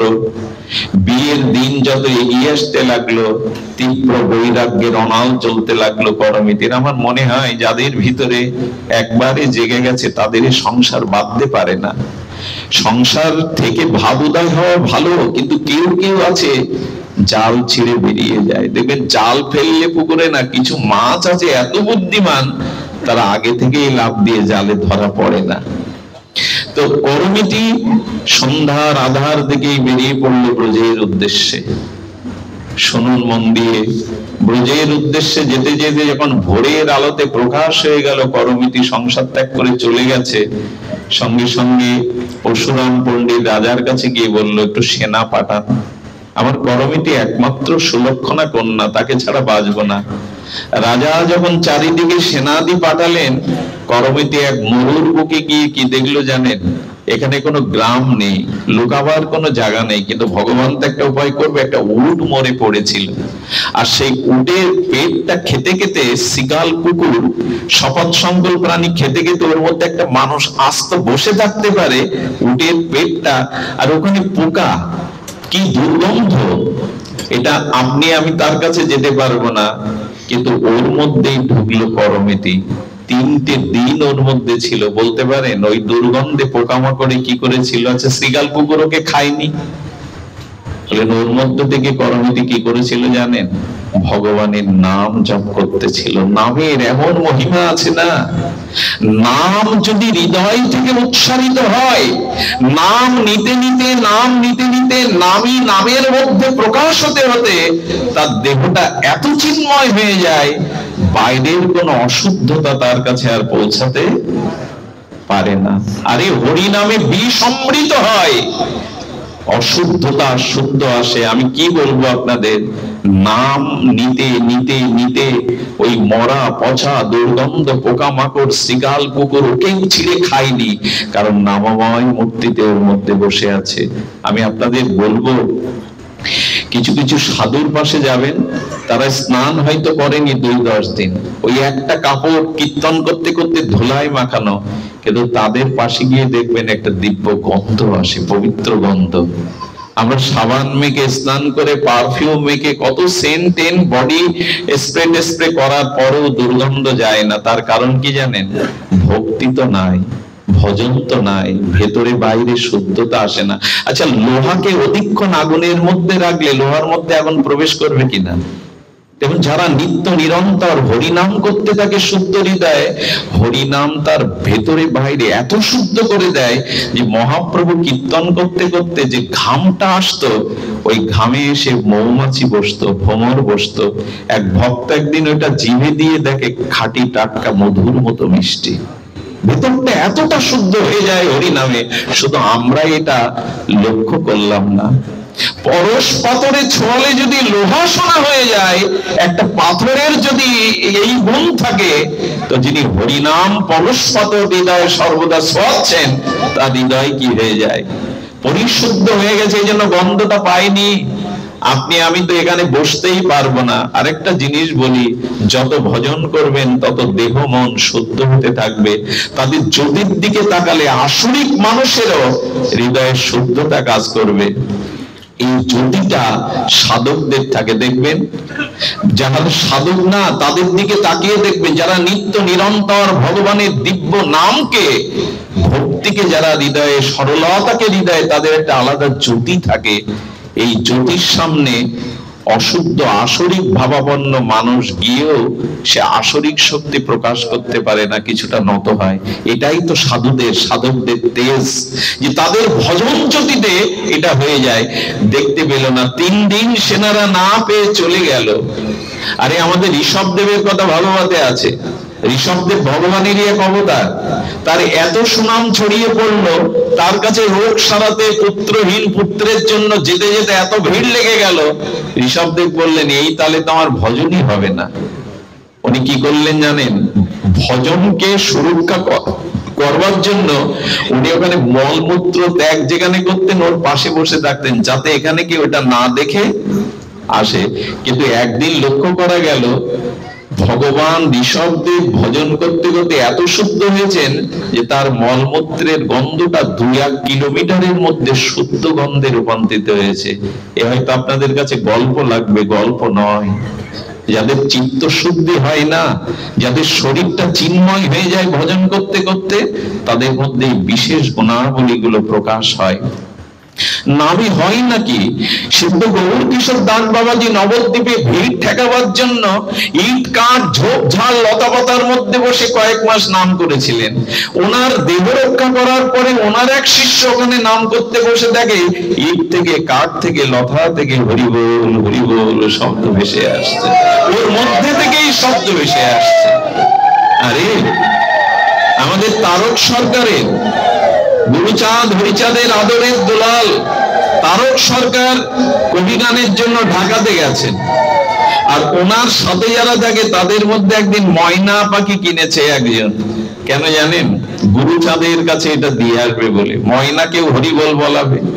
ময়না পাখিটা কিনে এনে তার অবশ সরলা বোনের কাছে বলেছে একটা হাড়ির মধ্যে রেখে দে, দুই ভাই বোন কালকে গিয়ে গুরুচাঁদের চরণে পাখিটা দিয়ে আসবো।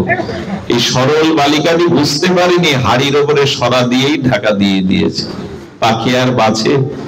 সকালে উঠে যখন দুই ভাই বোন হরিচাঁদ গুরুচাঁদের কাছে আসবেন পাখিটা দিতে, দেখলো পাখিটা মরা, হাউমাউ করে কাঁদছে। পাখিটা আনলাম, আজ তার চরণে দেব, হরিবল বলাবে, তিনি আনন্দ পাবেন। ভাই বোন কাঁদতে কাঁদতে বললেন তিনি তো হরি, তিনি সব পারেন, চল না তার চরণে নিয়ে যায়। ওরা খান্দিতে এসে আর যখন পাখিটাকে সামনে দিয়েছে, অন্তর্যামী ঠাকুর বুঝতে পেরেছে। অনেকক্ষণ পাখির দিকে তাকিয়ে বলছে বল হরি বল, হরি বল। কয়েকবার বলবার সাথে সাথে মৃত পাখিটি জীবন ফিরিয়ে পেয়েছেও তার কণ্ঠে হরি বল বলতে বলতে মুখরিত করে দিল। এটা গল্প নয়, এটা কোনো কাহিনী নয়, হরি নামে সঞ্জীবনী আছে, এটা পারে। এই জন্য দেহটাকে শুদ্ধ করতে গেলে, অন্তরটাকে শুদ্ধ করতে গেলে নাম চাই। এটা ছাড়া আমরা পারবো না। নিত্য নিরন্তর ভগবানের নাম নিন।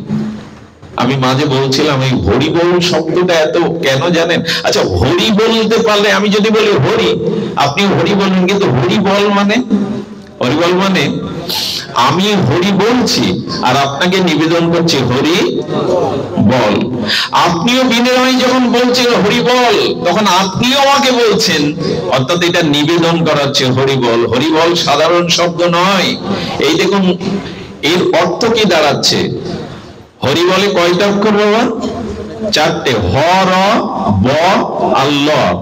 হতে হরি, ইনি সেই গোলক বিহারী হরি, গৌর হরি, কৃষ্ণ হরি, সব হরি। হতে হরি, রতে রাধা, বতে বৃন্দাবন, লতে লীলা। হরিবলের মধ্যেই মাধুর্য লীলা প্রকটিত হয়ে গেছে, হরিবলের মধ্যেই। আমাকে একজন সাধু একটা যুক্তি শিখিয়েছিলেন, বিলমঙ্গল, যদি তোমার স্ত্রী কখনো তোমার সাথে ঝগড়া বাঁধায়, তুমি দয়া করে স্ত্রীর সামনে একটা হাত তুলে বলবে তো হরি বল। বললাম তাতে কি হবে? বলে 2-4 বার বলো না, ও আর তোমার সাথে ঝগড়া করবে না। আর যদি তুমি ঝগড়া করো তো স্ত্রী যদি হরি বল বলে, ঝগড়া ওখানেই থেমে যাবে। আর যদি পিতামাতার ঝগড়া হয়, সন্তানদের শিখিয়ে দিচ্ছে 2-4 জন গিয়ে ওখানে হরি বল বলতে শুরু করবেন, দেখবেন আগুনে জল দেওয়ার মতো কাজ হবে। আমরা তো বলি না হরি বল। এটি লীলাময় মাধুর্যের মধ্যে, এটা নিলেই চিত্ত শুদ্ধি হয়। এক নামে সমস্ত পাপ ক্ষয়, আর কৃষ্ণ নাম লইতে প্রেমের উপচয়। বলতে হবে আমাদের, বলতে হবে আমাদের। সেই করমিতি বাই 3টে দিন ওর মধ্যে ছিল, আর আমরা কারেন্ট অফ হয়ে গেলে, আলো না থাকলে আমার আর জ্বর থেমে যায়, একটু গরম হলে আর আমরা পারি না। আর ভজনটা কখন বোঝা যায়? যেদিন কাজ থাকে না সেদিন হরিকথা ভালো লাগে, ওরকম নয়। আসলে হরিকথাকে ভালো লাগাতে হবে, ওর মধ্যেই আনন্দটাকে খুঁজে পেতে হবে। করমিতি বাই 3 দিন পরে সেনারা চলে গেলে বেরোলেন।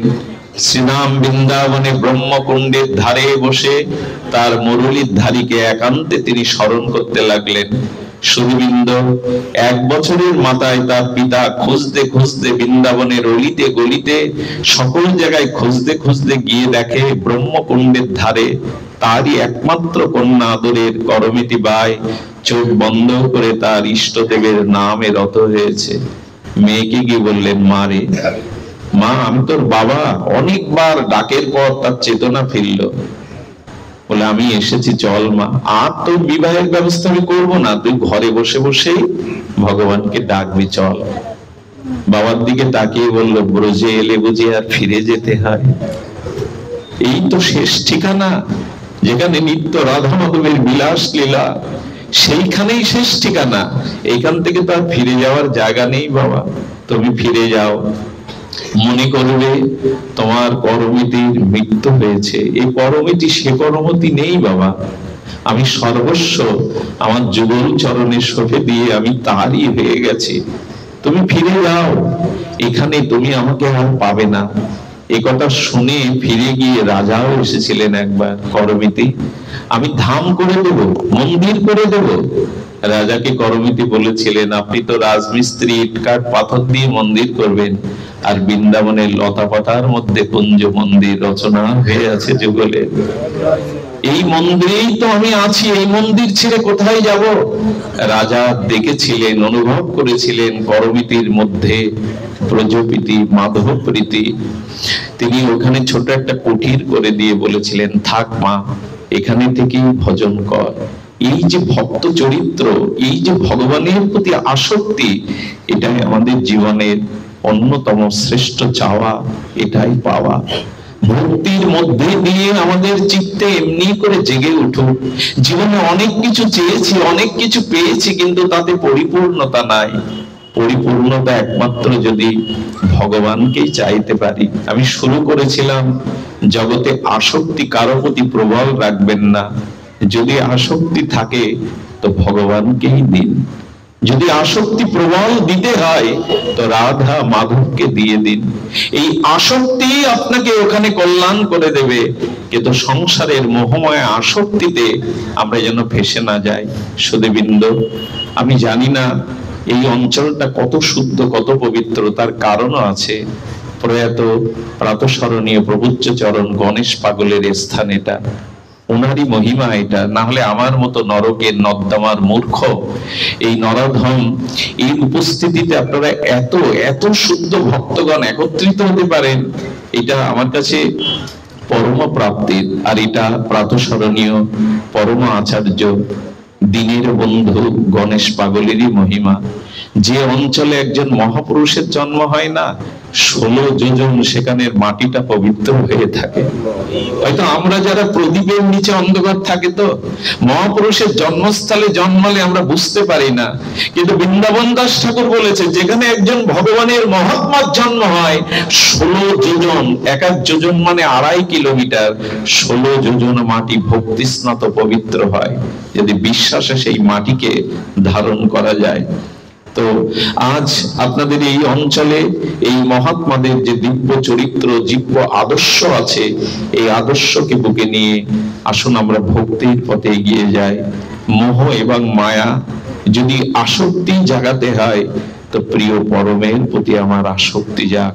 সবশেষে এই মন্ত্রই যেন বলতে পারি, তমেব মাতা চ পিতা তমেব, তমেব বন্ধুশ্চ সখা তমেব, তমেব বিদ্যা দ্রবিণং তমেব, তমেব সর্বং মম দেব দেব। হে প্রিয় পরম, তুমি আমার পিতা, তুমি আমার মাতা, তুমি আমার বন্ধু, তুমি আমার সখা, তুমি আমার দেব দেব। তুমি আমার মধ্যে প্রকাশ হও, আমার মধ্যে যেন তোমারই বাস হয়। এই প্রার্থনা নিবেদন করে, আপনাদের সর্বাঙ্গীন ভগবত ভক্তির প্রার্থনা করে, আবারও প্রাতঃস্মরণীয় প্রভুজ্য চরণ শ্রী গণেশ পাগল মহাত্মার চরণে হাজারো কোটি দণ্ডবত প্রণতি জানিয়ে আজকের মতো হরি কথা এখানেই বিশ্রাম। শ্রী গুরু প্রেমানন্দে।